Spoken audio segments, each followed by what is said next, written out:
a'malihi wala yansura lahu diwanan fal jad'u biha du'ai fi duburi kulli salatin wa huwa Allahumma inna maghfirataka arja min amali wa inna rahmataka awsa'u min dambi ila akhirih. Dari Kanjeng Nabi Muhammad sallallahu alaihi wasallam bahwasanya beliau bersabda, barang siapa yang menginginkan agar supaya kelak di hari kiamat pada hari pembalasan oleh Allah tidak diberitahukan atas perbuatan dosanya selama hidup di dunia dan tidak disebar-sebarkan perbuatan dosanya di dalam buku catatan, maka berdoalah dengan doa ini, katakan Nabi. Jadi pada hari kiamat nanti yaumul jaza dan diperlihatkan semua amal kita, kebaikan atau kejelekan sedikit apapun, sekecil apapun diperlihatkan.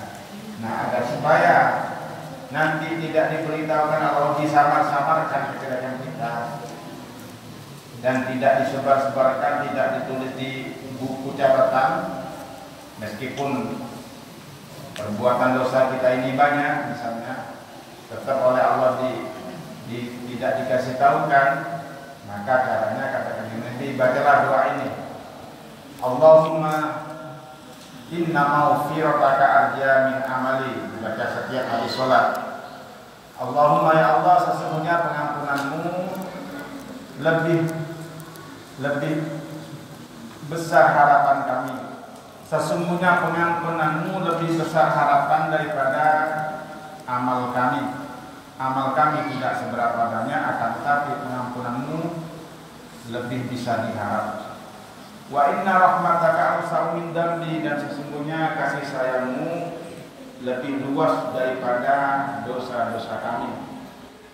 Allahumma illa akun ahlan an abluwa rahmataka farahmatuka ahdun an tablughani li'annaha wasi'at kulla syai'in ya arhamar rahimin.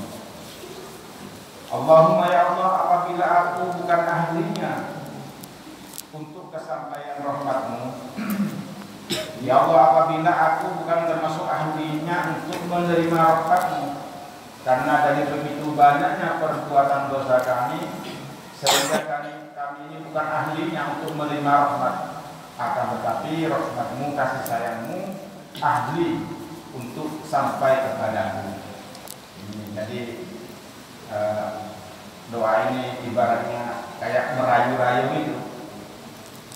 Li'annaha wasi'ah, karena rahmatmu luas, muat untuk segala sesuatu, muat. Karena kau tidak butuh, kau adalah zat yang maha kaya.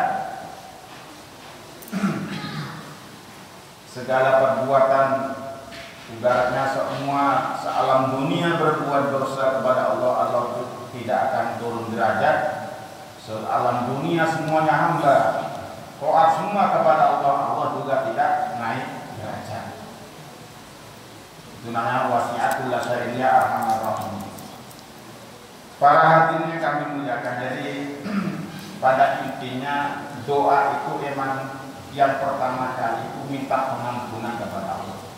Selain itu sudah mudah sepertinya. Yang pertama kali kita introspeksi diri, ini masalah dosa kita. Oleh karena itu banyak baca istighfar, di antaranya merupakan zikir dan istighfar yang kita baca tadi. Karena kalau kita ini sudah bersih dari dosa, sudah mudah yang lainnya itu ngikutin sendiri.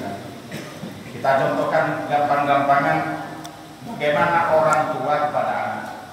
Anak itu kalau nurut, tidak berbuat pusingnya orang tua, sebelum minta pun orang tua sudah paham.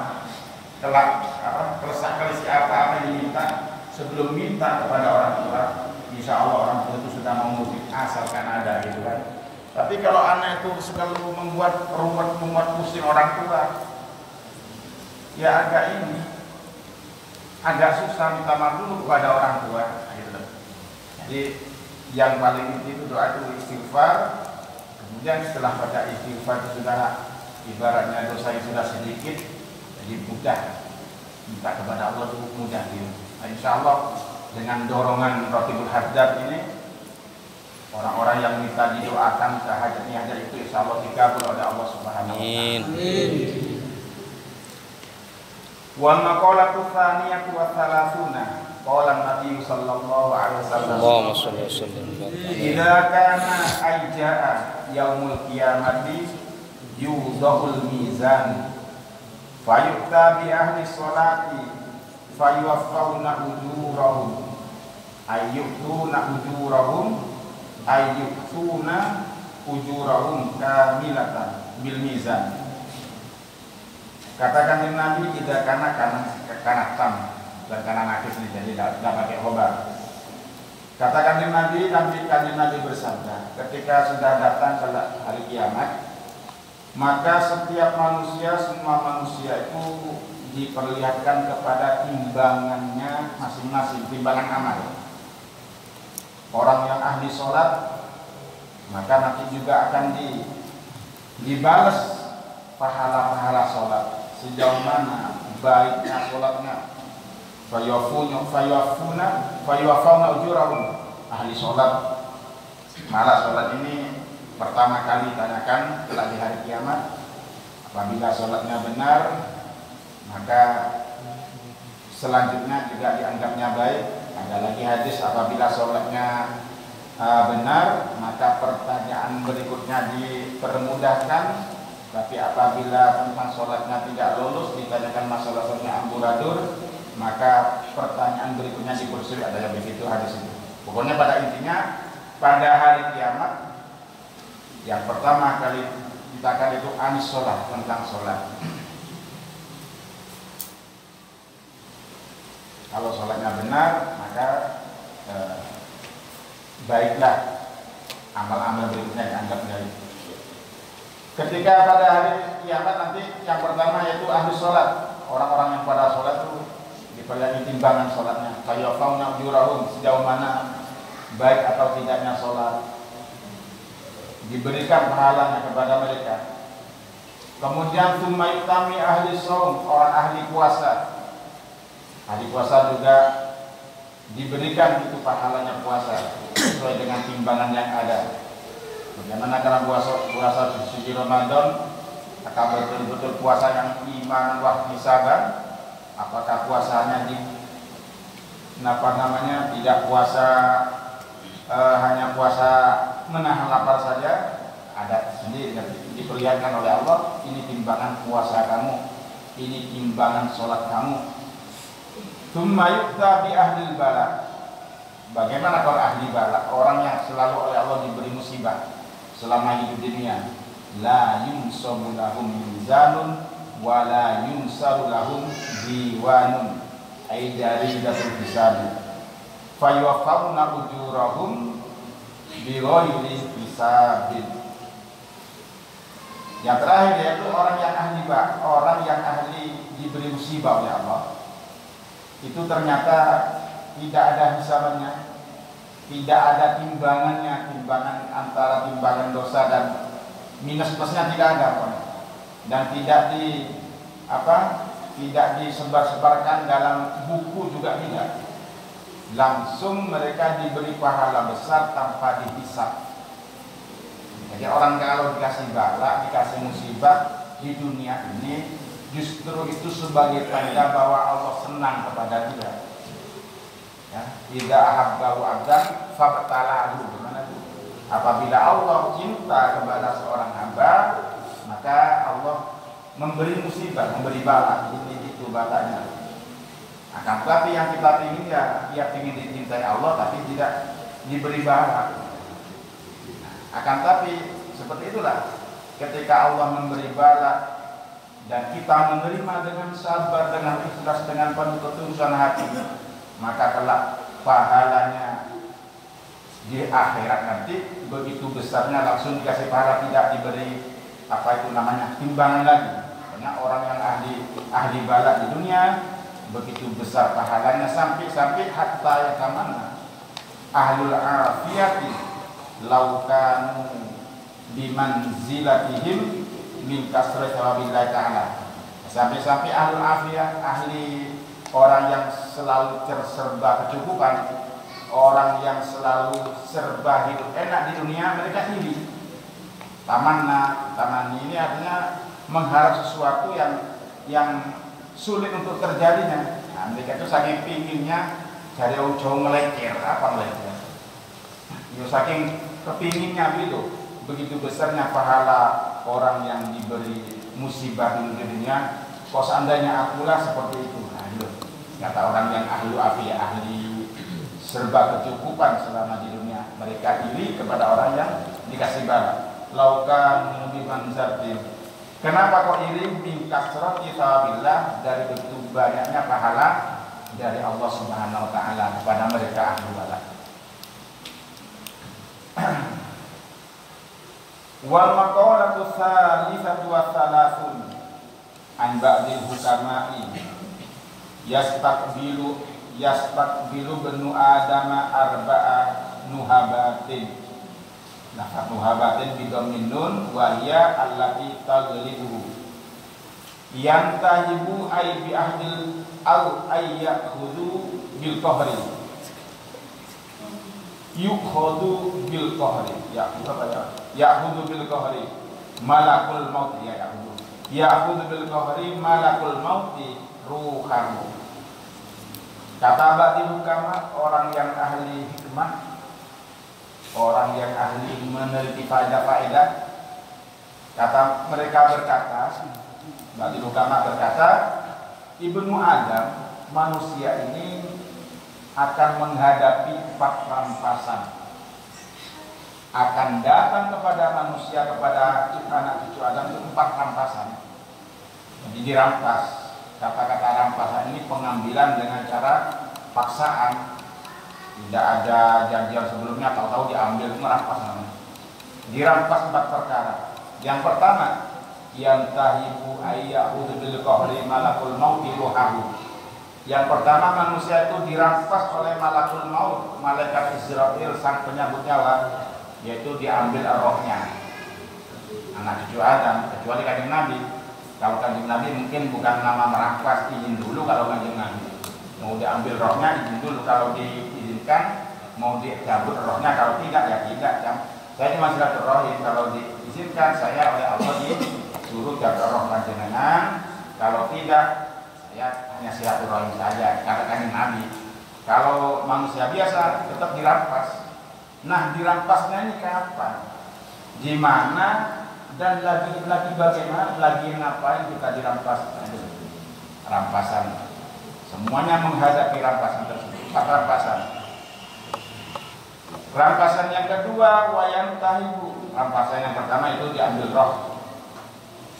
Wayantahibul warasatu. Lafaz warasatu bi fathatin jam'u warisin. Malahu ba'da mautihi. Yang kedua, anak cucu Adam itu, manusia itu dirampas oleh ahli warisnya, itu harta bendanya setelah dia mati, dirampas, diambil. Nah, asalkan rampasan tersebut sesuai dengan ilmu faraid, maka orang yang meninggal pun enak, tidak ada beban. Tapi kalau ada orang meninggal, hartanya kocar kacir, yang tadinya waktu ada orang tua semua anaknya rukun, gara-gara tinggal orang tua rebut warisan pas gak rukun. Nah, ini yang kasihan orang tua. Jadi oleh karena itu harus kita ini belajar ilmu faraid. Kalau harta benda itu warisan sudah sesuai dengan ilmu faraid, maka yang kita dapat pun jadi barokah, halal dan barokah. Orang tua yang di alam kubur juga senang. Tapi kebanyakan sekarang tidak seperti itu. Di kampung sana itu banyak, ya tidak banyak, ada, kira-kira ada. Yang tadinya waktu ada orang tua rukun semua, orang tua tidak ada, rebutan sudah, rebutan pokoknya, nuruti nafsu. Padahal itu harta kalau memang bukan hanya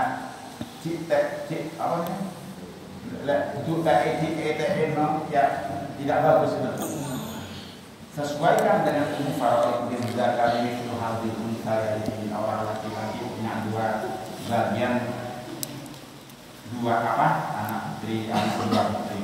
Pokoknya sesuaikan umum faraid. Jadi mau tidak mau anak cucu Adam itu setelah mati pasti harta bendanya dirampas oleh ahli warisnya. Yang ketiga wayan tahibud dudu jismahu fil qabri. Yang ketiga yaitu manusia itu dirampas jasadnya di dalam kubur. Di dalam kubur seperti itu ketika sudah umur 3 hari, dapat 7 hari, sebulan, 2 bulan sudah hancur itu. Sudah dimakan sama ular, kecuali orang yang ahli dalail katanya. Orang ahli dalail, orang yang mungkin orang yang hafal Al-Quran itu ular jadi sungkan, nggak makan. Kalau selain itu hancur, dimakan sama ular. Itu kan jasad. Ada roh, nah ini tetap yang kita menjadi hisabkan dan roh kita itu. Boleh hancur secara apa itu namanya, secara zahir menghancur lebur. Tapi pada hari kebangkitan nanti ya dibangkitkan oleh Allah.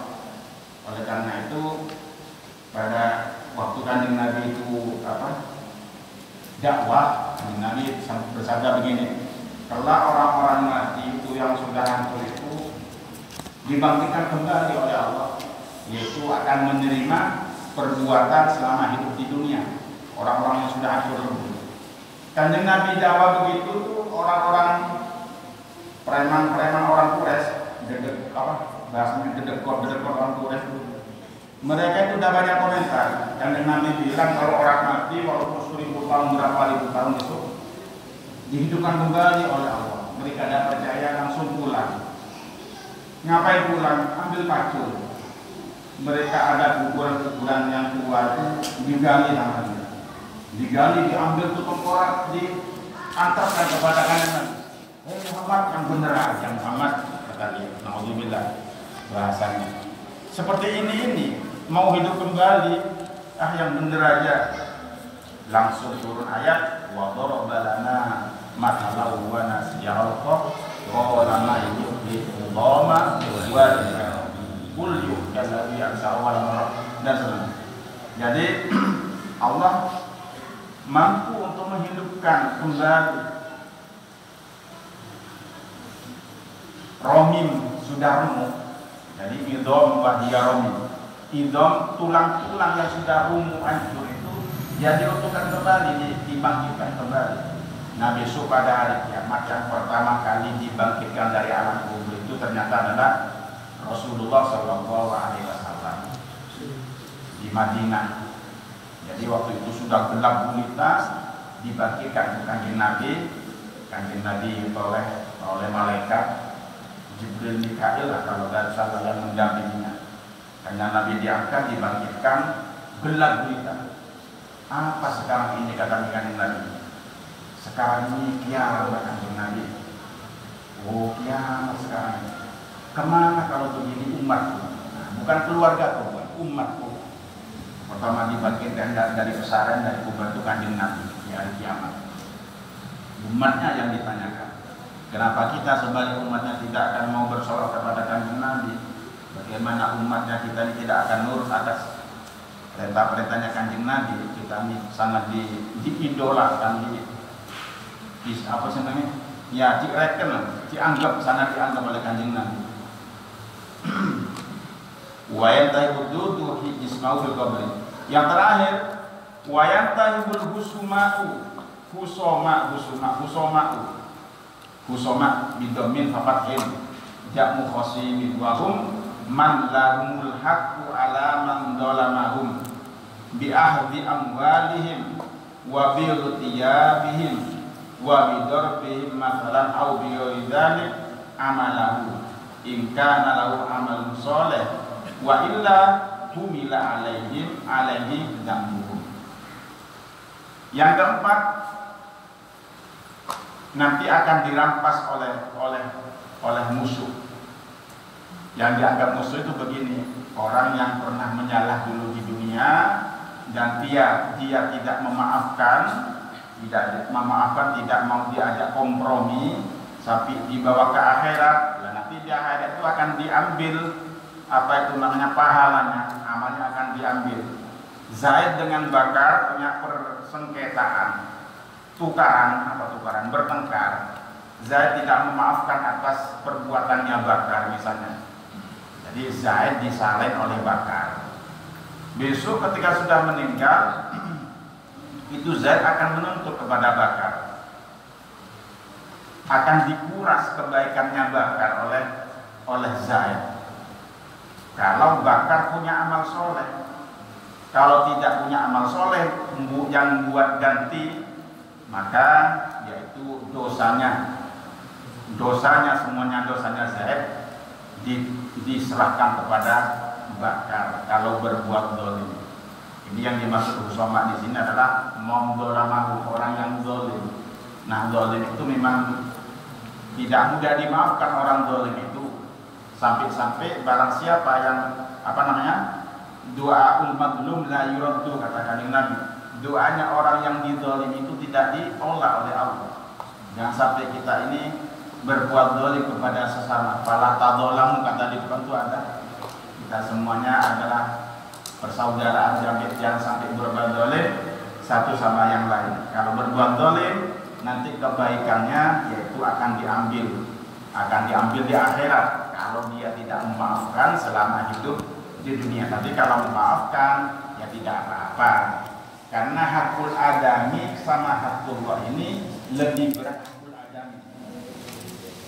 Kalau hakul adami, kalau yang berhubungan dengan manusia harus saling memaafkan kalau tidak ingin menjadi tuntutan akhirat. Tapi kalau hakullah ini mudah, dengan membaca istighfar, dengan menyesal, niat tidak akan mengulangi lagi, sudah dimaafkan oleh Allah. Tapi kalau hakul adami harus langsung minta maaf kepada orangnya sendiri.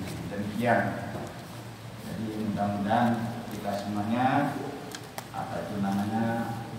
bisa berbuat baik kepada sesama. Amin. Semuanya harus rukun, kuatkan kebersamaan kerukunan kita. Amin. Sehingga kita bukan hanya kumpul hanya setiap malam selesai ini aja, tapi insya Allah juga kita akan berkumpul di surganya Allah. Amin. Amin. Wallahu a'lam.